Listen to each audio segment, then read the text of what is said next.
Nous allons parler avec François Morel, ici présent, homme de théâtre, homme de plume, de culture, oui. de cinéma, de peinture Homme et du monde. homme du monde également. Nous allons parler essentiellement de chansons. Si tu veux. C'est toi qui m'as dit que tu préférais. Bah, c'est-à-dire, c'est un Sinon- peu, le but, c'est un peu de parler.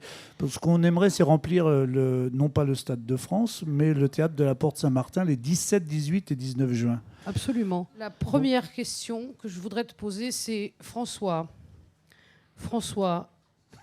vous aimez jouer avec les mots. T'aimes bien aussi. Ouais. Est-ce que vous aimez jouer avec les mots et à quoi? Donc, donc, je vais répondre oui. Pour commencer, et à quoi? Et à quoi? Qu'est-ce que tu réponds, toi, dans ces cas-là? En règle générale, je ne réponds rien. Je fais comme l'autre dans le sketch. Je dis, je sais pas bien. Vous pouvez répéter la question? Je ne sais pas. Aimer jouer avec les mots. Pour le son, pour le sens. C'est-à-dire, moi, je ne parle qu'en français et j'essaie d'écrire des chansons donc, qui sont un petit peu amusantes ou qui sont intéressantes. Donc, on est un peu obligé de mettre des mots ensemble. Et ce que j'aime bien, d'ailleurs, dans l'écriture des chansons, c'est le côté bricolage. J'aime beaucoup que ça puisse rentrer sur de la musique et que ça donne une impression de fluidité. Même, et j'aime bien quand on ne sent pas le travail. Donc, ça doit s'appeler jouer avec les mots. Et des fois, c'est en chier avec les mots aussi. Mais en tout cas, c'est intéressant. Pourquoi la chanson, Morel, alors que tu es de théâtre, de cinéma et d'art majeur? Pourquoi donner dans cet art mineur? Parce que j'adore ça. Parce que dans le fond, mais peut-être que parmi les plus grandes émotions que j'ai eues au spectacle, c'est le recours de récital de chansons. Parce que j'ai l'impression aussi que je suis venu au monde du spectacle à travers la chanson et peut-être même des fois à la littérature. C'est en écoutant Georges Brassens que j'ai eu envie d'écouter d'autres chanteurs et de lire certains bouquins. Et je trouvais que la chanson, c'est une formidable ouverture quoi, sur le monde. Et puis, c'est le plaisir aussi dans un récital ou de faire 18 pièces de théâtre les unes derrière les autres avec des couleurs extrêmement différentes. Je peux m'amuser à faire une chanson très fantaisiste et juste après une chanson sur les profanations qui font rarement rire. Et tout ça, ça fait un récital de chansons. Oui, bien sûr. C'est ce que je pense également, mais je n'ai pas le droit de le dire. Non. En tant que journaliste, c'est embêtant. En même temps, Juliette peut parler de temps en temps. Parce que si Juliette peut parler de temps en temps, elle dirait exactement la même chose, à savoir que c'est un exercice qui est tellement excitant dans un spectacle que moi, c'est mon frein pour faire autre chose. C'est-à-dire faire du théâtre, par exemple. Avoir un seul rôle tout au long de la soirée, tout au long d'une pièce de théâtre. J'aurais peur qu'il me manque quelque chose, en fait. Mais c'est parce que je ne l'ai jamais fait, certainement.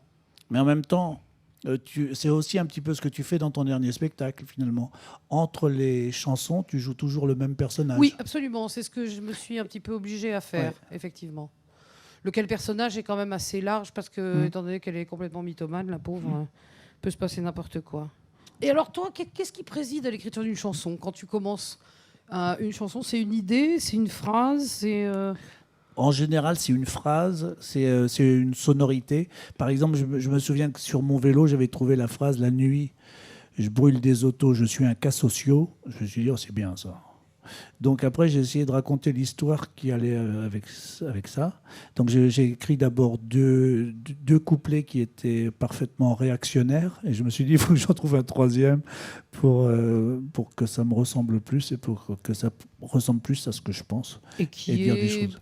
proprement, comment dirais-je, génial, si je puis dire. Moi, j'adore Oui, cette génial, chanson. Génial, le mot. oui. Parce que, justement, dans l'évolution de l'auditeur face à cette chanson, ça commence effectivement par quelque chose d'insupportable. C'est très journal de TF1, quoi. Et dans le mauvais sens du terme. Et puis, ce troisième couplet vient nous donner une petite lueur de pessimisme supplémentaire. Et je dois dire qu'à l'applaudimètre dans ton spectacle, je ne sais pas si c'est toujours le cas, mais à l'applaudimètre, c'est assez remarquable. Ouais. J'ai lu quelque part que tu as écrit, quelque part, je sais très bien, c'est les habits du dimanche. Tu écris plus tard, je voudrais être chef d'orchestre, trapéziste, artiste de music hall, n'importe quoi, mais pas adulte. Et François, et si c'était nous les adultes, plutôt, finalement? Pas mal. Oui, c'est vrai qu'à chaque fois qu'on dit une phrase comme ça, un peu poétique, il y a toujours quelqu'un qui nous dit mais vous voulez... Alors que moi je déteste par exemple les gars qui ont 45 ans et qui mettent une casquette à l'envers par exemple. C'est un truc qui m'agace beaucoup, qui font les faux jeunes jusqu'à plus d'âge.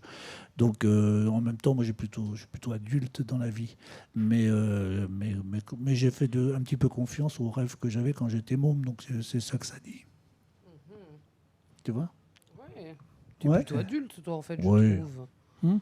C'est sérieux. Ne serait-ce qu'au niveau de l'emploi du temps. Comment est-ce que tu fais au niveau de l'emploi du temps, François Morel? Tu as 24 heures dans les journées, comme tout le monde, ou tu as droit à des heures supplémentaires, toi? Bah, je fais tout mal. C'est tout vite et mal. Voilà. Et alors, justement, donc, alors, tu écris, tu fais une chronique par semaine à la radio. Ça va, une par semaine. Oui, mais quand même, il faut avoir une idée. Hein. Une idée par semaine, pas rien. Puis c'est le vendredi de bonne heure, il faut se lever tôt et tout. Ouais. Oh, quand même, mais oh. Tu fais des mises en scène. Tu viens de mettre en scène tes camarades à La Rochelle dans un spectacle. Donc tu vas me rappeler le nom parce que Instant Critique. Instant Critique. Il joue à Lyon en ce moment. Il joue à Lyon. Donc c'est Olivier Broche et Olivier Saladin. Et Lucrèce Tassella.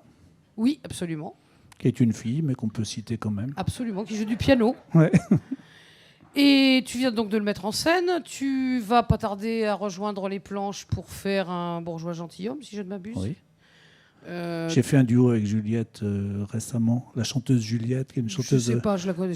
Un peu rive gauche, qui est derrière un piano, tu vois. Ouais. Nous avons enregistré une chanson de Maxime Le Forestier ensemble. Maxime Le Forestier qui va être à La Rochelle pour une soirée spéciale avec tous les gens qui ont enregistré des chansons d'un album en hommage à Maxime Le Forestier. Il n'est pas mort, mais ils font un album, ça arrive. Parfois, ils font un album du vivant, du futur mort.